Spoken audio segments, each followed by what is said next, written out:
think for me it was I would have to say I focused on the idea. So I guess it's more product insofar as I had this notion of how a certain material object might be brought to significance. Yeah, and keeping that image in mind and how to play with that image, how to speak to that image in the video that guided me. I'd say I was probably thinking more about the product because the process for me, I've worked with iMovie extensively, so I just needed to know what I wanted it to look like in the end, and I knew how to get there. I think that when I was making the Concept in 60 video, I was probably thinking more about the product, and I mean the process-based part of that would be that I was learning a lot about the programs as I went, about iMovie and Audacity specifically, and so I would stumble upon one thing and I think, oh, that just made these other things easier, or I would go back and redraft certain parts of it. But it was definitely, I was focused on how I wanted it to look in the end. I became surprised at certain points of how it actually did turn out, because you have a problem and you try to fix it really quickly and you say, I've got this blank space like visually to go with this audio, and then whatever you put in there. But I wanted it to have like a certain aesthetic and a certain timing and that kind of thing. I think of both. When we did the 60 Concept in 60, I knew I had an interesting sound concept, but I did not have the craft to perform it, which gives me insights into students who I know are smart and say interesting things in class, but have trouble then articulating their thoughts in writing. I think of writing, which I know is the mode I know best, words, print. I think of what I'm doing in my composition class as teaching both process and product. I think the process of writing, inventing, revising, multiple drafts affects the way people think and communicate. Being a better writer makes you a better thinker. You do have to have a product, however. I think I was thinking more about product because I had something in mind, and once I understood how to edit the video, how to make still pictures move, then I had a pretty clear sense of what I wanted to do. So my focus was really on getting to that place, to get to that final product. I think looking back, I'll probably think about process more, and certainly that's something I want to talk to my students about. I don't imagine they'll come to the assignment with, a clear sense of what they want to do and everything ready to go. So I think that process discussion is going to be really important. But for me, I had kind of done that prior to arriving here. Although I originally thought that we had to do 60 videos because I didn't read the instructions clearly. Aren't you glad we didn't? I was like, oh my God!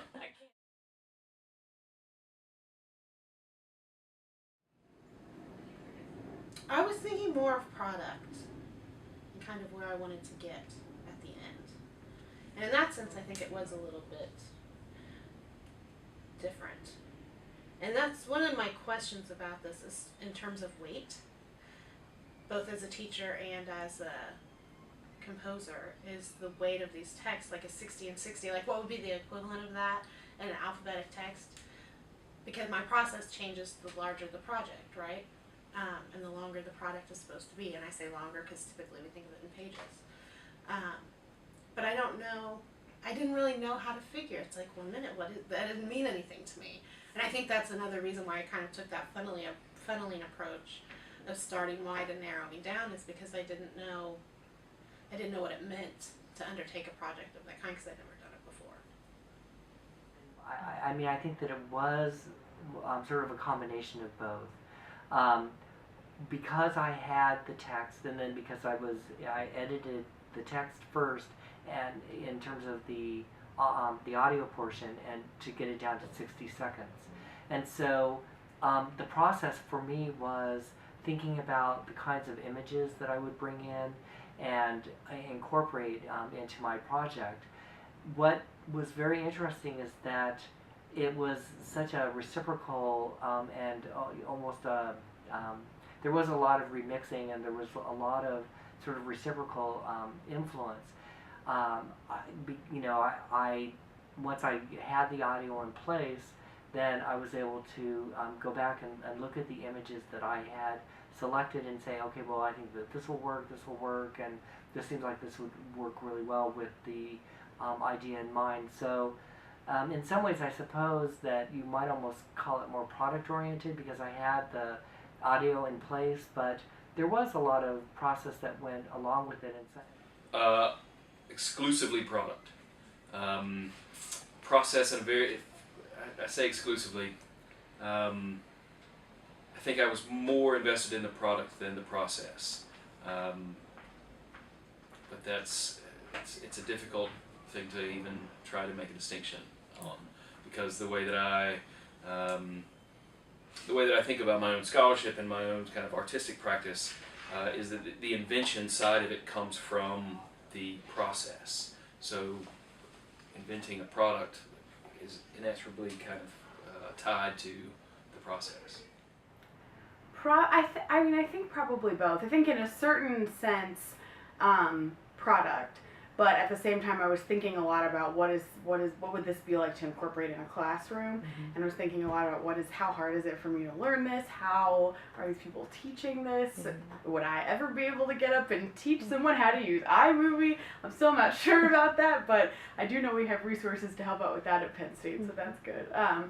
But I was also sort of surprised by the process, and I think in several places, I was focusing more on the product, but then something happened in the process that really surprised me, and so my attention was sort of shifting back and forth. I used a lot of family photos that I had on my computer. I ended up just sort of having to go with the resources that I sort of already had collected, sort of trying to rearrange these things. I started noticing these relationships between these materials that I was already really familiar with. I've looked at those pictures 100 times, but as sort of using them in a different way, that process kind of led me to make these new connections, and that really surprised me to think about kind of how shaking up that process or changing that process really led me to look at my material in a completely different way.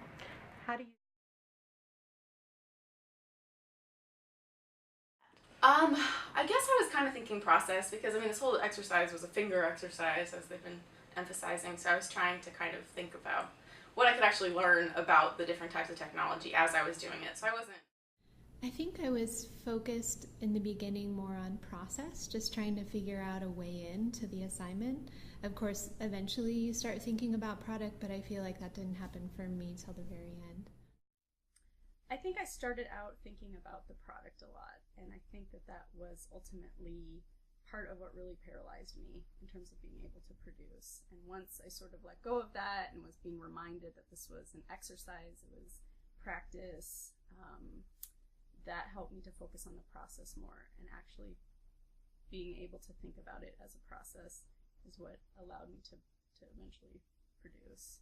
You really, the biggest barrier to learning is not being able to forgive yourself and to set too high of a goal. So I thought I really did focus on process. I thought I want to feel more comfortable with Audacity and iMovie at the end of this process, and it really, I don't think anyone thought, well, here's my masterpiece. So I thought, I don't really care if this doesn't look great. I think I was more focused on process.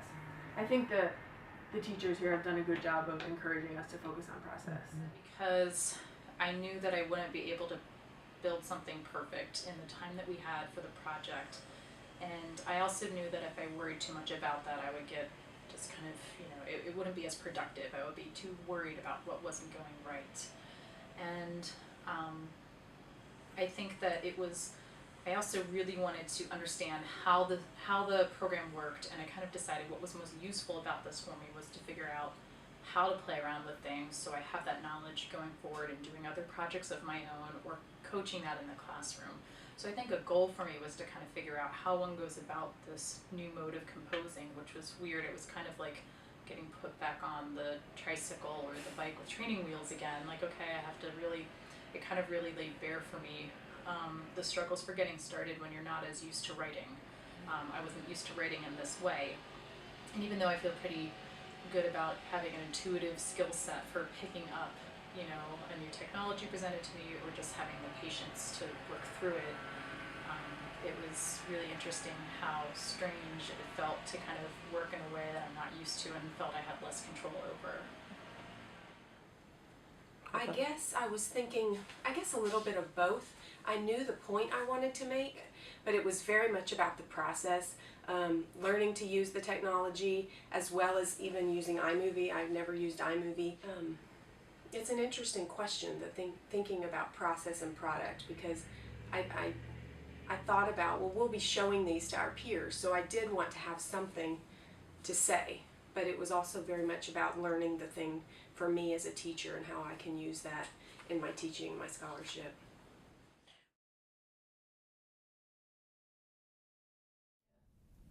I had a lot of anxiety about the product because I wanted it to be valued and I wanted it to be assessed and I wanted to be seen as competent and above satisfactory. So, you know, when the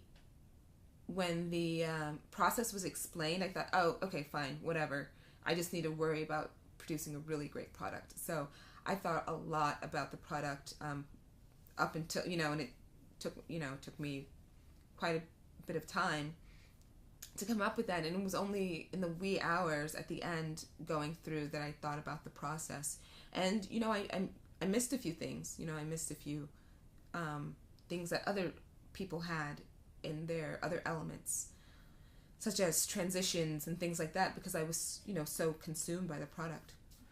The idea of process, I kept hearing them say finger tools, process. But then in another voice, I kept hearing them say, everybody gets an A, so that's kind of saying, wait, look at the assessment. Even though it wants to disconnect, it makes us aware of assessment. And I saw those videos, nice and polished videos, even though there were student videos, they were really nice in the end. So that kind of said, hey, you're being compared to this.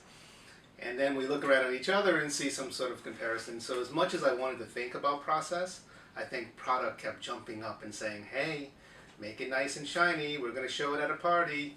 Everyone's going to see what you make. So I was a little disconcerted because I wanted to focus on the process and really just think about the process and how it was going. But I kept thinking about the product. Is that a bad thing? I'm not sure, and I'm not sure we can separate it. And especially in the framework of the classroom, I don't know if it can be separated, but it would be interesting if we could relieve that pressure and say, these are the tools, learn the tools, and not have people stay up till 3 in the morning to finish their videos because it is a product, right? So as teachers and in classroom situation and the environment of education now, denying the product is a difficult thing. Do you have any ideas about how we might make that kind of low stakes place to play for students where the product doesn't matter? I think by shifting it towards research, you know, where they're finding original research, so you can see the process at play here. You know, you send them out with the camera to, you know, research a community center, and they come back with, you know, some interesting stories, and they collect these things. So the research process defines the product in some way. So they're not responsible for composing a documentary type of video. An ethnographic video is more defined by, let's say, what they find. And it is what it is. You know, you can't say the person should have said this or you should have found a better story. It's the research itself kind of defines the product, so then they can kind of, you can understand why they got what they got, because the research set that forward, instead of saying you should have found more. And that's what we tell ourselves, right? I got to find the right person to say the right thing. I got to find the right book that, you know, aligns all my research. So it's how we drive ourselves, and then I think we expect the students do the same thing.